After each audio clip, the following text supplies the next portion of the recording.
오늘은 마가복음 283절 같습니다. 그러자 서기관들이 엘리야가 먼저 와야 된다고 말하는 질문 앞에 대한 답변입니다. 왜 예수님이 그리스도가 되기 전에 엘리야가 와야 되느냐라고 서기관 말하니까 서기관들이 틀리지 않거든요. 그리고 말씀 많이 하니까 그래서 이제 묻는 겁니다. 그 답변입니다. 부모님 대발들이 말씀하셨습니다. 정말로 엘리야가 먼저 와서 그런 것들을 회복한다. 자, 엘리야와 똑같은 영적인 은혜를 가지고 있는 세리원에 와서 드디어 이제 모든 사람들에게 죄를 다 자복하고 죄를 사함받도록 씻도록 요단강에서 씻게 있죠. 그래서 요단강에서 지금도 세례받는 사람들이 있죠. 지금 세례식을 거기 간 사람도 있어요. 이렇게 가서 우리가 이왕 세례받는데 세례원에 앉아서 받아 이제 가지고 거기서 지금도 세례식을 베풀고 있습니다. 사실은 그건 미혹된 거죠. 이 세례식이 아니라 죄를 사함받는 거를 온전한 죄사함, 죄를 사함받는 거로 가야 되는데 지금도 그걸 모르고 자꾸 이 세례로 의식하는 사실은 죄사함이죠. 그래서 죄사함을 계속 받는 것을 말하고요. 이것은 동시에 구약을 합니다. 구약은 이제 계명과 죄사함의 구약입니다. 그래서 계속 계명 앞에 죄를 사함받는 겁니다. 이것을 계속 해야 하는 거죠. 회복한다. 실제로 또 세례 와서 했고요. 그런데 어떻게 질문 들어가면 예수님께서 사람의 아들은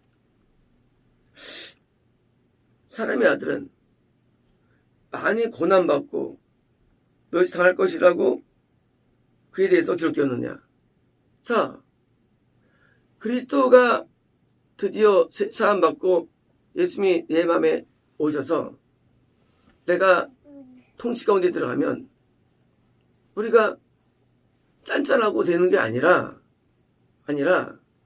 사람의 아들, 예수님도 하나님의 아들이며 사람의 아들이죠. 우리도 사람의 아들이 되는데 어떻게 된 게 구원을 받으면 남들이 볼 때 짠짠하고 왕처럼 위대해지는 게 아니라 거꾸로 고난받고 멸치를 많이 당하게 된다는 사실 앞에 지금 직면한다는 거예요. 뭐냐면 우리는 구원을 이해할 때 내가 이제 구원받았으니까 야, 너 놀라운 인생이 펼쳐져 라고 우리는 기대할 수 있지만 그러나 그렇지 않다는 거예요. 나도 멸시받고 고난 당했지. 내가 네 안에 들어가. 너는 이제 나처럼 구원받은 다음에 멸시받고 고난 삶이 된다는 것을 말하는 거예요. 거꾸로죠. 세상 사람들은요, 구원받으면 잘 되고 형통하고 하나님의 아버지가 막 도와줘가지고 된다고 말합니다. 그러나 성경 그렇지 않아요. 정말 내가 너희 그리스도가 되어가지고 내가 너희 주인 되면 그렇게 되는 게 아니야. 너 나처럼 고난받아. 멸시받아. 라고 지금 복선을 까시는 거예요. 그래, 세리원에 와가지고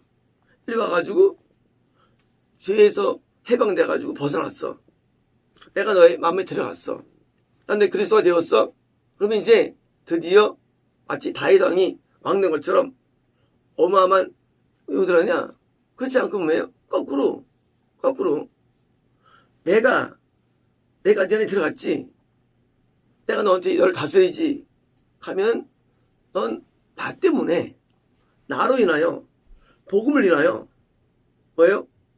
고난과 멸시가 예고됐다는 사실이에요. 그걸 지금 미리 말씀해 주는 거예요. 우리는 구원에 대한 환상을 버려야 됩니다. 구원이라는 것은 예수님의 통치를 받는 것이지 그게 구원이지 구원을 통해서 내가 뭐 따로 얻는 게 있지 않아요. 물론 구원 때문에 기쁨은 올 수 있어요. 구원 때문에 건강은 올 수 있어요. 그러나 그 이상 다른 어떤 우리 기대할 수 있는 것은 없다는 것입니다. 왜요? 예수님을 바리새인들과 서기관들과 유대인들이 핍박했죠. 종들이 핍박했죠. 마귀가 가만두질 않죠.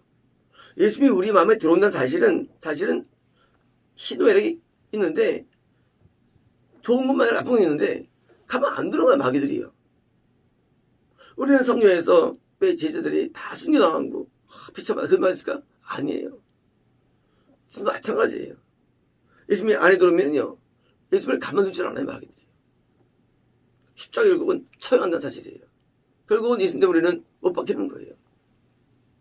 예수님 때문에 멸시를 받는 거예요. 우리는 그 길을 가는 거예요. 그래서 십자가의 길이 기다리는 거예요. 십자가의 길이요.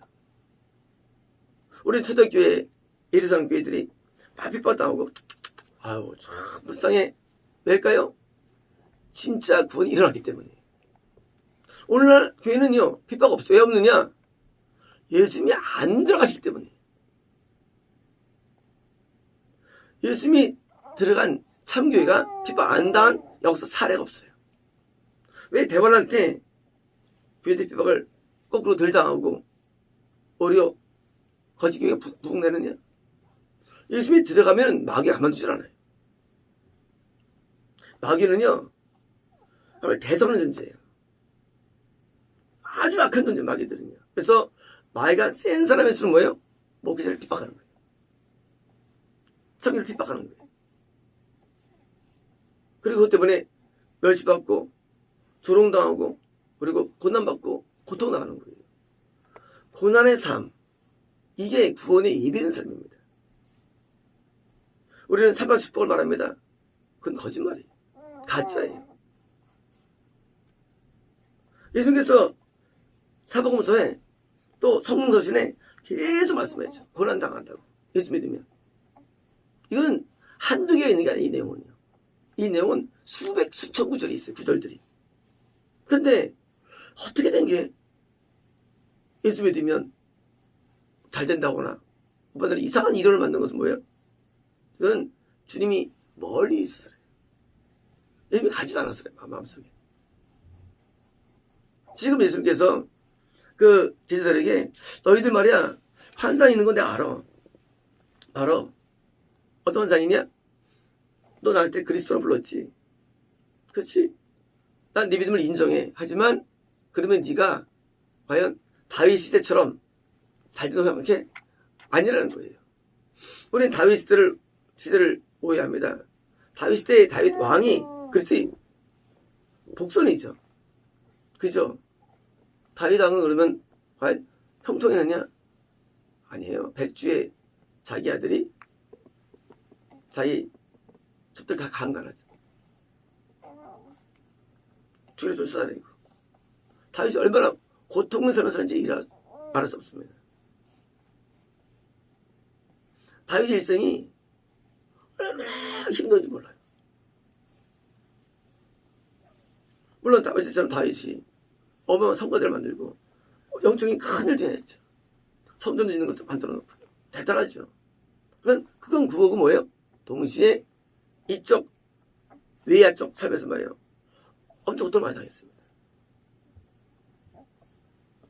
예수 믿으면서 오는 잘못된 그런 환영들과 잘못된 그런 욕망들, 잘못된 비전들은 다 사단적인 것입니다. 그저께 통문을 할 때 어떤 성도님이 기도하는데 나는 꿈도 없습니다. 나는 비전도 없습니다. 나는 두 목회자를 님을 평소 섬길 것으로 살 것입니다. 물론 뭐 개인의 어떤 생각일 수도 있고요. 아니면 뒷바닥에는 마음의 소원일 수도 있고요. 그게요? 그런 거예요. 예수를 믿으면 우리가 원하는 대로 되거나 우리가 뭐 뜻대로 되는 게 아니라 우리 마음이 겸손해져 가지고 우리는 그런 길을 선택하게 됩니다. 환난을 없는 게 아니라 이런 걱정거리가 없는 게 아니라 계속 오게 됩니다. 당연한 거예요. 그런데 그것이 얼마나 우리에게 좋은지 몰라요. 우리가 얼마나 그게 좋은지 몰라요. 고난이 얼마나 좋고 영이 유익한지 풍요보다 낫고요. 그리고 높아지면 나은 겁니다. 우리는 문제를 많이 만납니다. 비록 일을 많이 만나요. 근데 그것이 얼마나 좋은지 몰라요. 왜요? 내 영을 바로 잡아주기 때문입니다. 그게 아니면 사람은요, 다 방만해지고요, 다 교만하고 타락합니다. 그러니 예수 믿고 고난당하는 것이 오히려 우리의 구원을 유지시키는 또 길이 또 되는 것입니다. 예수 믿고 어려움이 영에 큰 도움을 줍니다. 일거양득이에요. 일 때문에 고통을 당하죠. 마귀 때문에. 하지만 그 상도 쌓이고 동시에 때문에 믿음이 지켜지는 거예요. 우리 믿음은요, 굉장히 가변적입니다. 쉽게 구원을 잃어버리세요. 그래서 구원이 이렇게 불안정합니다. 그래서 이렇게 동면하는데 어떤 분 왕관이 있는데 왕관이 견고하더라고요. 그 왕관이 다 달라요. 쓴 모습들이. 이게 약한 분이 계세요. 이런 분이 구원이 불안정한 거예요. 구원이. 왜 불안정해지느냐? 삶이 안정될수록 불안정해요. 구원은. 거꾸로. 구원이요, 안정된 분들이 좀 약간 이 삶이 좀 불안정해야 이게 안정돼요. 거꾸로. 그래서 우리에게 있는 이 고난과 어려움이 너무 우리에게 보약처럼 좋은 겁니다. 우리가 보약은 약에 써요. 근데 보약 먹으면 우리 여기 건강하죠. 마찬가지예요. 우리 영은요, 이런 고난과 멸시와 고통들이 우리 영의 보약이 돼가지고 우리 영을 단단하게 만들어줍니다. 그래서 그렇게 축복을 사모하거나 어떤 비전이라든가 꿈을 추구하다가 드디어 이걸 다 버리게 됩니다. 그리고 거꾸로 뭐예요? 거꾸로 어려운 고난의 길을 선택하는 거예요. 그렇잖아요. 두 분의 목회자를 내가 섬기겠다. 물론 뭐 잠재의식일 수 있겠지만 그게 무슨 좋은 길이에요. 근데 그걸 택한데도요, 거기에 보람과 흥미를 느낀데도요, 재미를 느낀데도요. 그래서 흥미거리가 바뀌어져. 흥미가요. 흥미가 축복이 있지 않고 역경을 좋아하고요, 이걸 재밌어 합니다. 그러더라고. 왜 배단에 오면 막 다양한 잘해야 된다고. 그래서 저거 시키고 저거 시키고 이거 시키고 힘들다고. 근데 나중에 힘들지 않습니다. 왜요? 그런 어려움 만날 때 우리는요, 영인을 긴장하고 잘 살기 때문입니다. 대부분 교회 목사님들이 교회가 수입이 안 되면요, 드레이스부터 타락이 시작됩니다. 맛이 가요. 나중에 시장 다 팔아먹어요. 지식만 가지고 전국하고 이제 그냥 봉급쟁이 하는 거예요. 이 고난이, 어려움이, 그것이 우리에게 얼마나 좋은지. 그래서 고난 당할수록 사람은 점점 정신이 바짝 차집니다. 사람이요, 잘 먹고 잘 살고 해보면요, 다 비대해주고. 우리 중세 영화 보세요. 유럽의 영화. 성자들이 얼마나 다 잘해요. 이거 사는지. 농부들은 가난하게 빼빼 말아있는데 성자는 다 비만해가지고 막 이렇게 밥 처먹고 있잖아요. 영화 보면. 왜요? 그게 타락이에요. 타락. 왜 이래 될까요?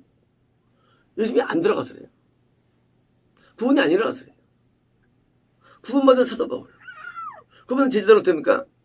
그들은 나중에 다 순교의 제물 됩니다. 어떻게 살아야 될까요? 우리는 순교의 제물로 살아야 됩니다. 내가 하나님을 위해서, 예수님을 위해서 우리는 순교의 삶을 살아야 됩니다. 그것이 우리가 가야 할 길입니다.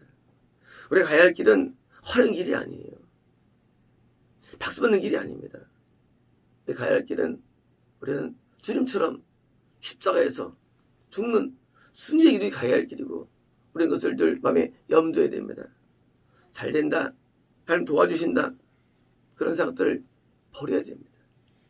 우리는 생각되죠. 나를 도와주시오. 근데 그럽니다. 하나 안 도와주시고. 옛날에 제가 이 목사님한테 한 번 도와주시죠. 하나 안 도와주시죠. 왜 안 도와주세요? 하나는 막 도와준 건 아니야. 하나는 뭐 하세요?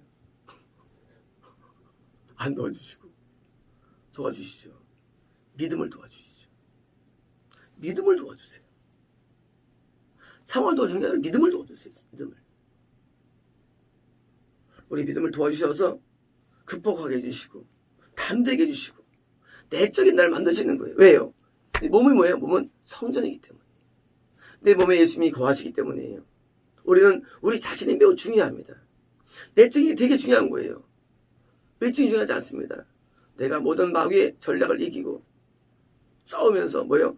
내 육체와 내 마음이, 그래서 내 영과 혼과 육이 강건한 거예요. 이게 가장 중요한 포인트입니다. 상황은 안 될 수 있어요. 맞을 수 있어요. 그러나 그 가운데도 기뻐합니다. 그 가운데도 주님의 복음을 증거합니다. 우리 어떤 길을 선택해야 될까요? 우리 어떤 것을 추구해야 될까요? 우리는 예수님의 길을 추구해야 됩니다. 뭐다 예수님을 다 원한다 그래요. 믿는다. 그러나 예수님의 길을 다 추구하지 않아요. 이렇게 말합니다. 예수님 내 대신 나는 영광 누리고 내 대신 난 기쁨 누리고 내 대신 해가지고 예수님을 다 묻어버립니다. 그거는 주님 믿는 길이 아니에요. 우리 주님을 따라가는 자로서 나는 주님과 같은 길을 걸어갑니다. 나는 십자가를 달게 집니다. 나는 고난을 달게 받습니다. 나는 핍박을 달게 받습니다. 삶에 곧 불편한 사람들은 엄밀하면서 제정신 아니에요. 불편해서 자꾸 제정신 아닌 거예요. 그 제정신으로 불평한다는 게 이거는 사단적인 거예요. 이러는 모든 것을 감사할 영들이에요. 그것이 내게 마음에 안 들어도. 십자를 짓는 사람이 상황에 불평하는 데는 이게 있을 수 없는 거예요. 아니 십자가가 뭐 십자가예요? 뭘 줘? 지금 뭘 줘? 그 일이 어떤 일이었다 할지라도 우리는 모든 일에 범사에 감사합니다. 십자가를 뭐 지겠다 십자가를. 뭘 따라가겠다는 질문이요. 주를 따라가는 자체가 벌써 불평이 없는 거예요. 십자가 지는 게 이게 본분인데 뭘 불평을 해요. 이게 내 사명인데. 고난을 짊어지는데. 이걸 즐거워하는데. 그래서 불평한 사람들은 주를 안 지는 사람들 사실은. 지는 사람은 불평 안 합니다. 그렇잖아요. 못 박혀야 돼. 아파 왜 때려. 이거 내가 왜 줘야 돼? 지는 사람 아니죠. 군의심 없으셔도 묵묵이시잖아요. 버리지 않냐고. 그래서 이 십자진 사람은요 삶에 불평이 없어요. 당하는 일들 다 감사하기 때문에. 그러니까 내적이 강해지는 거죠. 우리가 나중에 영광의 면을 왜 주겠습니까? 그동안 하나님께서 아멘을 주는데 그걸 간단 준 겁니다. 그렇잖아요. 그 길이 형통 편한데 뭘 줄 게 뭐 있어요? 형 줄 게 뭐 있어요? 대가를 치렀으니까 주는 거죠. 그래서 대가를 다 치는 과정을 이 인생입니다. 우리 인생에서 영광을 누리는 생각 자체가 미혹입니다. 우리 인생에서 영광 누리는 게 아니라 십자가를 집니다. 나중에 나에게 의의 멸론을 주실 것입니다. 생명의 멸론을 우리에게 주실 것입니다. 그때를 바라볼 뿐입니다. 인생은 어차피 고난입니다. 주님 때문에 당하는지 지 때문에 당하느냐 그 차이일 뿐이지 인생 누구나 고난 가운데 있습니다. 우리가 주님 때문에 당하는 모든 고난들 역경들 우리가 감사해야 되고요. 이것이 예수님이 그리스도로 모시받은 구원에서 일어난 것들이지. 그래서 야곱도 가나안 땅에 와가지고 고생 엄청나게 많이 하죠. 아마 처음에 그 생각 못했을 거예요. 내가 가나안 땅에 돌아가면 가자마자 반 죽습니다. 야곱이. 구원의 삶이라는 게 그렇게 좋은 게 아니래요. 외적으로는. 그 삶이 참 힘들어요. 그런데 내적인 평안함과 내적인 기쁨과 내적인 즐거움, 하나님과의 교통이 우리에게 큰 축복으로 다가와서 모든 것을 이기고 극복하고 오히려 더 나았다고 여기 만들고 고맙다고 느끼게 만드는 그런 희한한 속성이 있는 것입니다. 많은 분들이 구원에 대해서 큰 잘못된 이 무지의비를 갖고 있고 오해해가지고 마치 구원에 대해서 망상이 있는데 그런 망상들은 우리가 다 버리고요. 결국 내가 주님이 오시면 나도 드디어 십자가를 지는 삶 그리고 거기서 영적인 흥미를 느낀 삶으로 변모됩니다. 마치겠습니다.